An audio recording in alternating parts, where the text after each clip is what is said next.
Hoje, o Departamento de Justiça tem o orgulho de anunciar novos avanços em nossa investigação em andamento sobre Ryan James Wedding. Atualmente, ele está na lista dos 10 mais procurados do FBI.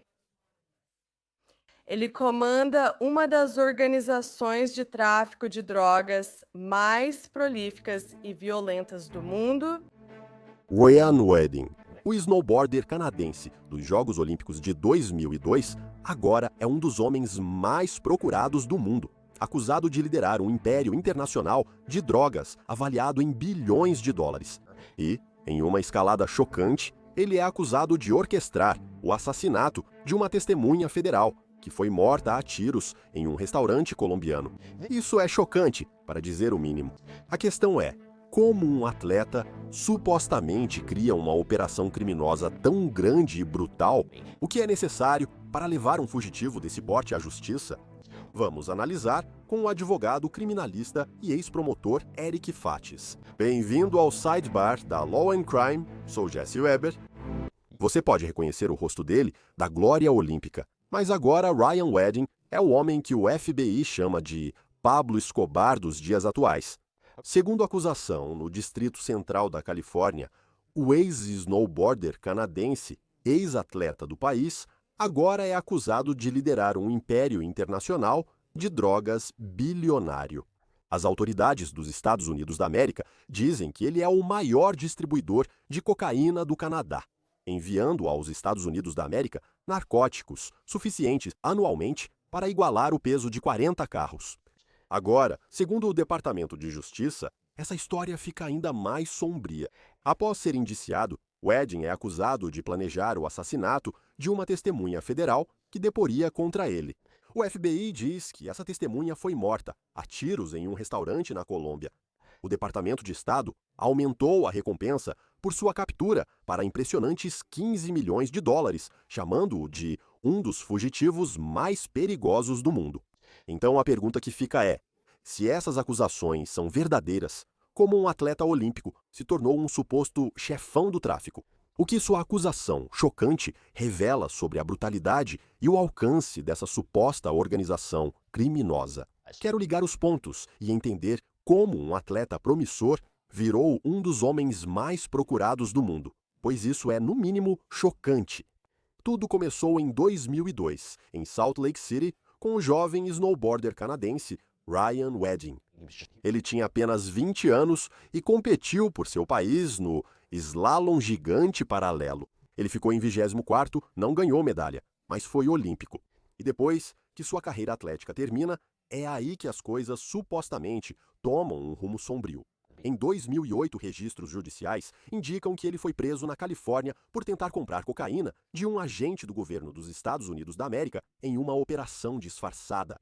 Ele foi condenado em 2010 e ficou cerca de 3 anos preso nos Estados Unidos da América.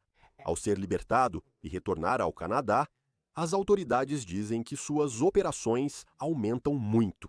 Segundo reportagem da CBC de 2015, a Royal Canadian Mounted Police acusa-o em Montreal por envolvimento em grande quadrilha de tráfico de cocaína. Mas esse é o momento crítico, certo? Ele aparentemente não fica para enfrentar as consequências. Não. Os promotores acreditam que ele foge para o México. E na última década, ele esteve foragido. De acordo com eles, ele é acusado de construir seu império à distância. Preciso te contar o tamanho que esse império supostamente virou. Das autoridades no México, alegam que o Wedding passou a liderar uma máquina transnacional, tendo André Clark como braço direito. Ele é acusado de atuar diretamente com o cartel de Sinaloa, uma das organizações criminosas mais poderosas do mundo. O produto era cocaína de laboratórios colombianos. A rota passava pelo México, cruzava a fronteira dos Estados Unidos da América e chegava ao sul da Califórnia, em Los Angeles e arredores. Eles, supostamente, se tornaram o centro logístico dele, onde as drogas eram armazenadas antes de serem enviadas para o norte por uma rede de transporte baseada no Canadá, usando caminhões de carga de longa distância. Isso, supostamente, é uma organização real, uma organização complexa. E os números, tenho que dizer, são quase incompreensíveis. Promotores federais afirmam que a organização dele era responsável por importar 60 toneladas de cocaína para os Estados Unidos todo ano. E para colocar isso em perspectiva, isso equivale aproximadamente ao peso de 40 carros comuns. Segundo as autoridades, para movimentar tanto produto, é preciso controle total. E é aí que entra a suposta violência. A acusação descreve um padrão de assassinatos brutais que eram usados para acertar contas e impor disciplina. Essa é a versão deles que a promotoria alegará se houver julgamento. Em um caso, ele é acusado de mandar executar um despachante de caminhões canadense que acreditava ter roubado 300 quilos dele. Assassinos teriam invadido, por engano, uma casa errada em Ontário, em novembro de 2023, matando 2 pessoas inocentes e ferindo gravemente uma terceira, achando que eram parentes do despachante. A violência continuou. Ele também é acusado de ordenar outro assassinato em maio de 2024 por dívida de drogas. Além disso, um assassinato em 1º de abril de 2024 em Ontário, cometido por Clark e Malik Cunningham. Essa é outra acusação. O caso que levou o Wedding à lista dos 10 mais procurados do FBI em março de 2025 já era enorme. Mas o que aconteceu depois foi o que levou isso de um caso de drogas para algo digno de um thriller, certo? Porque depois que sua acusação foi revelada, uma testemunha federal estava pronta para testemunhar contra ele. Em janeiro de 2025, essa testemunha foi encontrada em um restaurante em Medellín, Colômbia. Um atirador aparentemente entrou e atirou 5 vezes na cabeça dele, segundo as autoridades dos Estados Unidos da América. Ryan Wedding ordenou o assassinato, oferecendo $5 milhões pela cabeça da testemunha. Chapman pagou para que a foto do homem fosse publicada em um site e ajudasse a localizá-lo. Essa operação foi sofisticada. Usaram uma ferramenta de interceptação telefônica de Estados Unidos, $18.500, para rastrear a testemunha e contrataram um fotógrafo para registrar o cadáver como prova. Esse ato levou à escalada desta semana.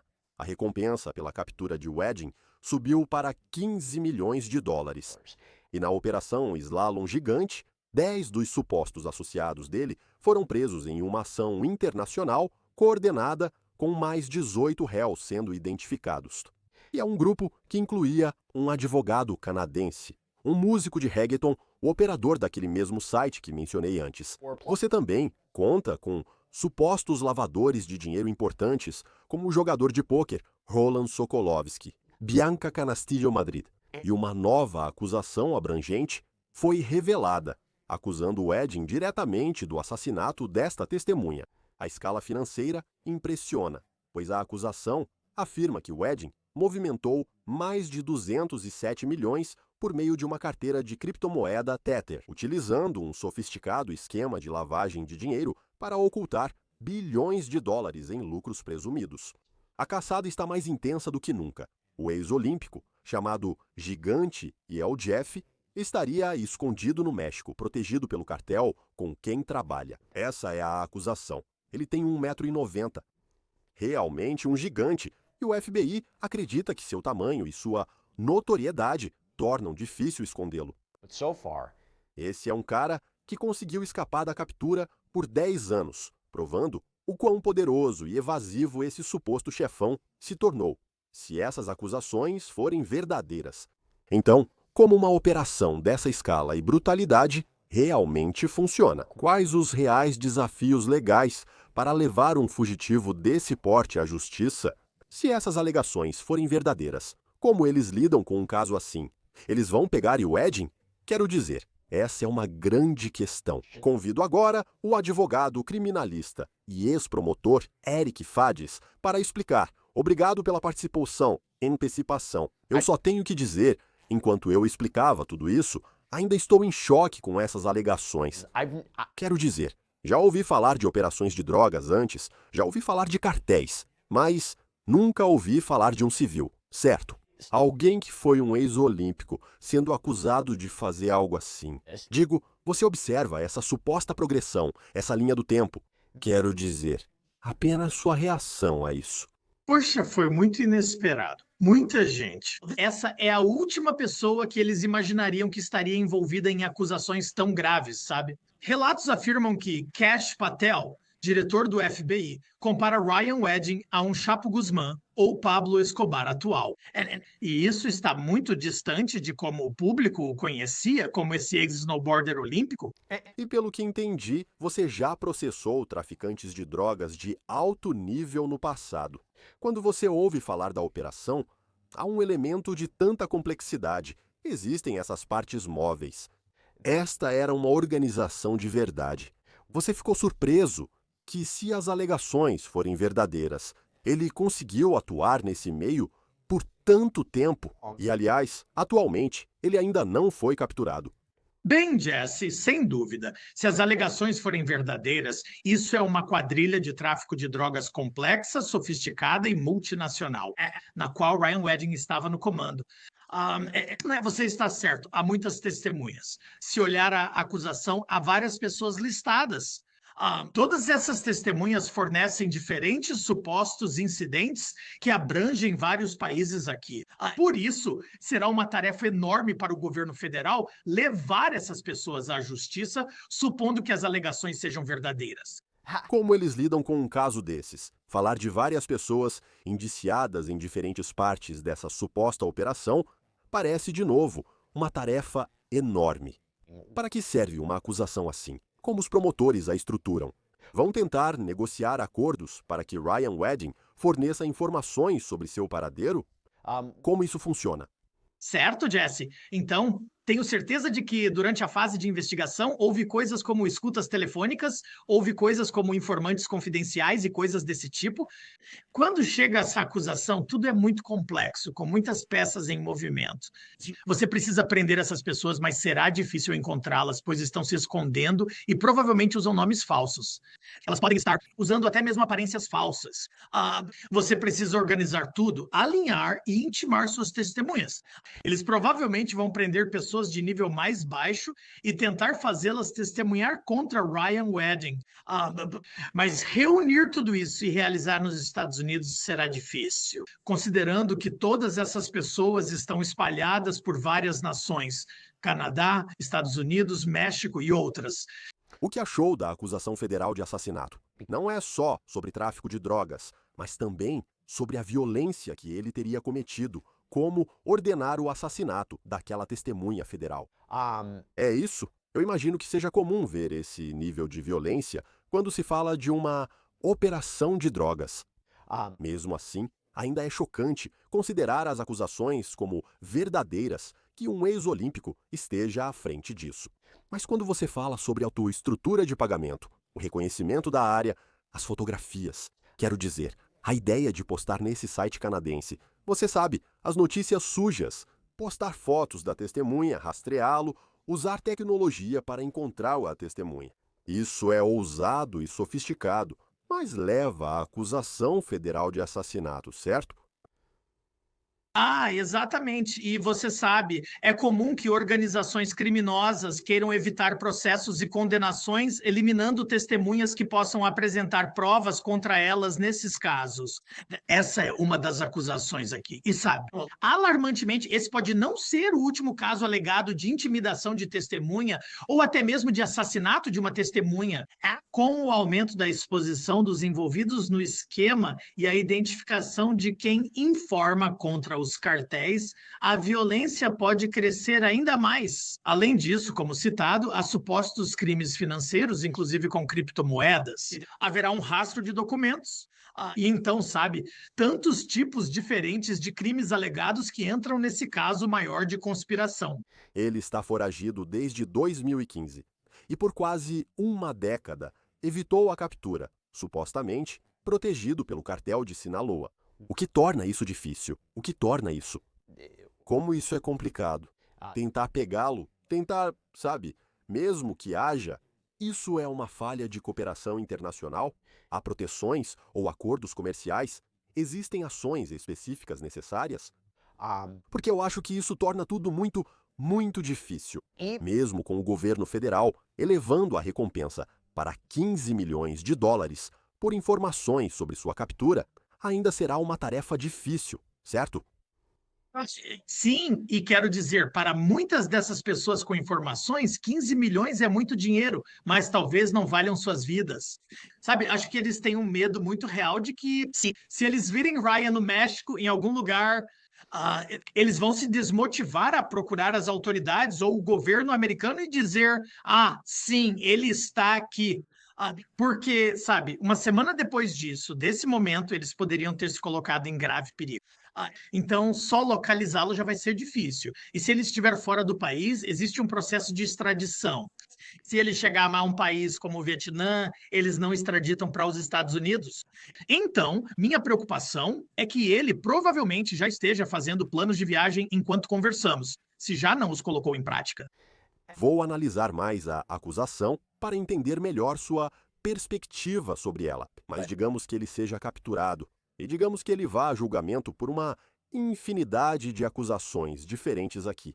Qual seria um resultado jurídico realista para ele? Porque eu estou curioso, qual seria uma possível defesa que ele poderia apresentar em outros casos federais de tráfico de drogas, onde chefes do tráfico ou supostos chefes do tráfico foram levados a julgamento? Quais defesas você enxerga? E qual resultado jurídico seria realista a partir delas? Se essas acusações forem comprovadas no julgamento, ele pode pegar décadas de prisão, talvez o resto da vida. Mas isso não vai ser tão fácil quanto algumas pessoas podem pensar. Sabe, dentro dessas grandes organizações criminosas, existem tantas camadas, existem tantos níveis de autoridade. Então, sabe, eles estão dizendo que Ryan Wedding mandou matar alguém. Bem, como você prova isso? Você tem mensagens de texto? Ele provavelmente não enviou por e-mail. Então, relacione isso a ele. E isso vai ser difícil quando há outras pessoas realmente executando as supostas ordens dele. Então, sabe, ele vai tentar se desvincular dessa organização e dizer: olha, isso foi tudo obra de outras pessoas. Fazendo esse tipo de coisa, não acabei pego no fogo cruzado. Além disso, aqui, ele pode tentar um acordo com o governo. Nunca se sabe. E deixa eu te perguntar uma coisa. Você quer dizer ele ser uma testemunha contra outros membros de um cartel? Claro, sim. Se você observar o caso do Chapo Guzmán, pelo que sei, um familiar, talvez o filho, chegou a cooperar com o governo. Então, não seria algo inédito, mesmo para pessoas de alto escalão em uma organização criminosa tão sofisticada, considerar essa opção. Se verdadeiras, essas alegações o mantiveram. Não sei se ele conseguiria criar essa organização novamente, caso as alegações sejam verdadeiras. Porque ele não é alguém que nasceu, sabe, em outro país, que fazia parte de uma família, parte de um cartel. Desde o começo, ele era assim. Ele era um civil. Isso é uma das coisas que talvez tenha ajudado ele, se essas acusações forem verdadeiras, a conseguir fazer algo assim. Bom, poxa, quero dizer, ele não é a pessoa típica que vem imediatamente à mente quando você pensa em algum suposto cartel de drogas assassino. Ele é um ex-olímpico. E talvez por isso havia menos olhos sobre ele enquanto essa suposta organização criminosa crescia e continuava suas atividades. E ele conseguiu meio que passar despercebido e evitar ser detectado, sabe? Ele não é, pelo menos à primeira vista. Não estava se associando com pessoas que são criminosos profissionais, esse tipo de coisa. Parece que houve algum tipo de ponto de virada. E eu acho que o público está realmente olhando para como as coisas evoluíram até chegarmos ao ponto em que estamos atualmente. Sim, a dimensão dessas acusações exigiu uma resposta do mais alto escalão das autoridades policiais americanas. Por isso, vimos essa resposta. Em 19 de novembro, numa coletiva do Departamento de Justiça dos Estados Unidos da América, você teve a Procuradora-Geral Pam Bondi, que apresentou as acusações, descreveu uma operação criminosa que ela chamou, abre aspas, de uma das mais prolíficas e violentas do mundo. Dê uma olhada. Hoje, o Departamento de Justiça anuncia novos avanços em nossa investigação sobre Ryan James. Casamento é a ex-atleta olímpica do Canadá, que agora é a líder de uma organização criminosa transnacional. Ela está atualmente na lista dos mais procurados do FBI e já esteve entre os 10 mais procurados. Ela comanda uma das organizações de tráfico de drogas mais prolíficas e violentas do mundo. Ela é atualmente a maior distribuidora de cocaína no Canadá. Wedding colabora de perto com o cartel de Sinaloa, uma organização terrorista estrangeira, para inundar não só as comunidades americanas, mas também as canadenses com cocaína vinda da Colômbia. A organização dela é responsável por importar aproximadamente 60 toneladas métricas de cocaína por ano para Los Angeles, usando caminhões vindos do México. Para colocar isso em perspectiva, 60 toneladas métricas equivalem aproximadamente ao peso de 40 carros padrão. Imagine, essa é a quantidade de cocaína, equivalente ao peso de 40 carros. Ele está trazendo para o nosso país por ano. No decorrer da investigação, mais de 35 pessoas foram indiciadas.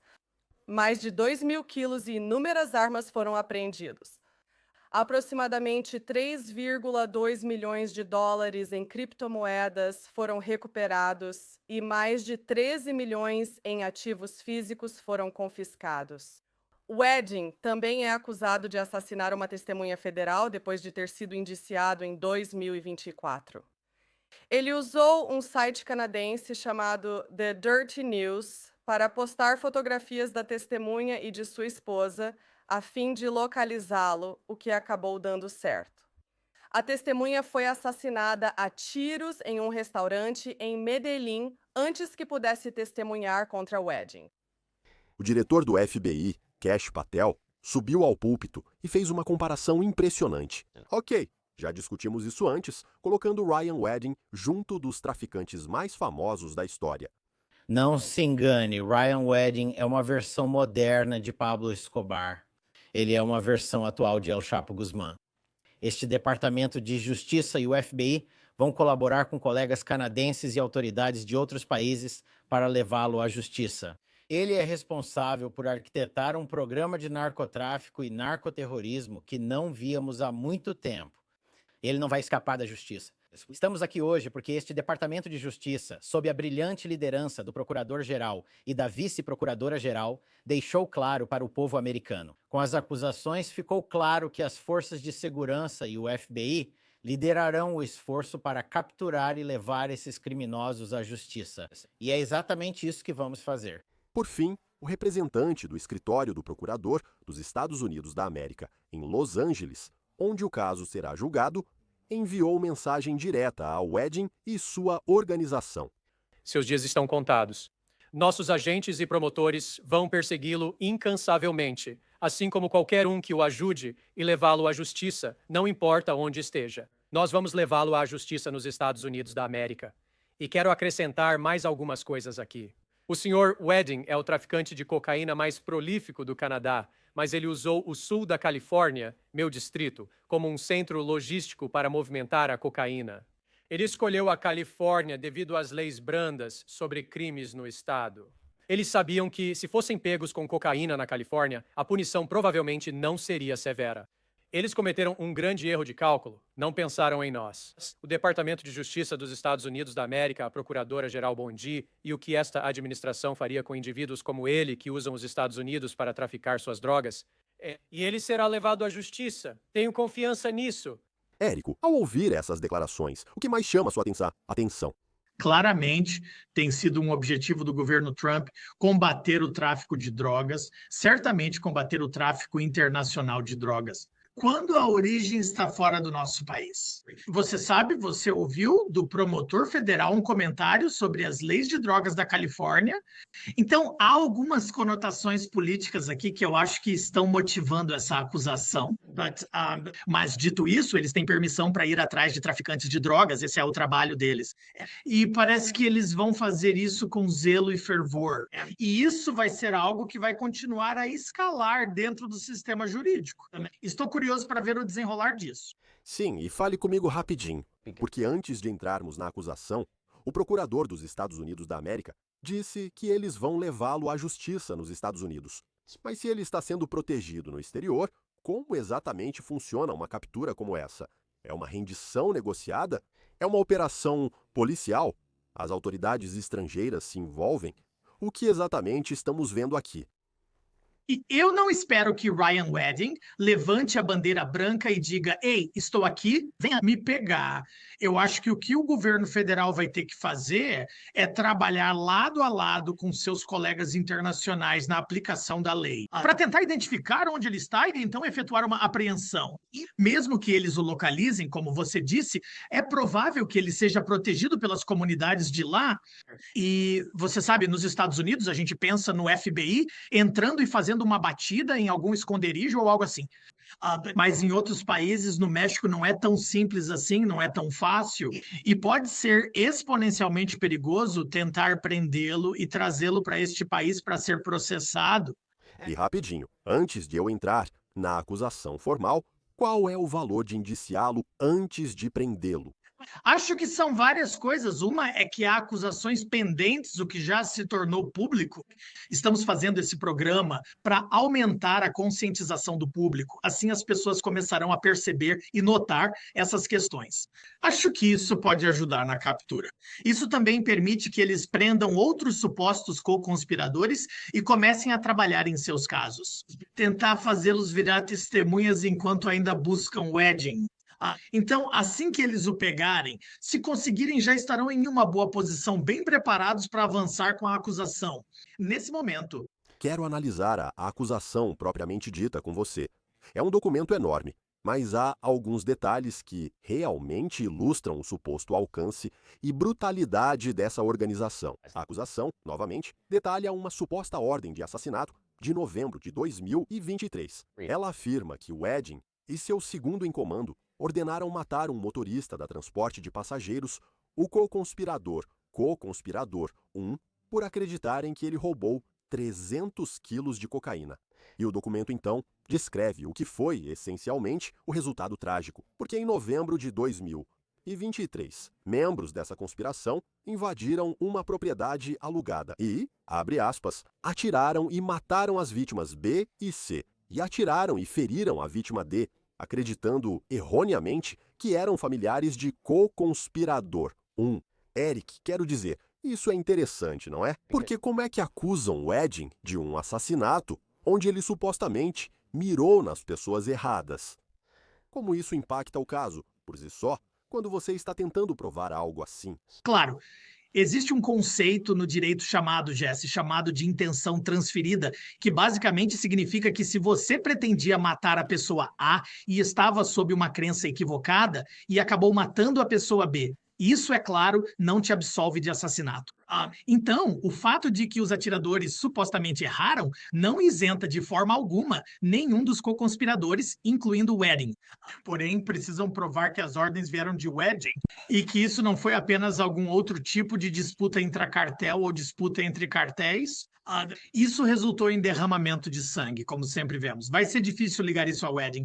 Eles têm mensagens? Eles têm e-mails? Provavelmente não. Quero falar sobre o assassinato da testemunha, ponto central desta nova acusação.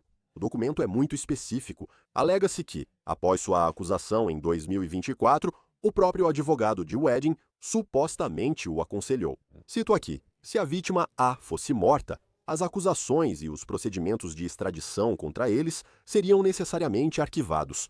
Ok, agora, Eric, receber esse conselho de qualquer pessoa, mas supostamente do advogado, quero dizer, meu Deus, o que você acha disso? Você sabe, existem regras éticas que proíbem advogados nos Estados Unidos de aconselhar um cliente a cometer atos criminosos.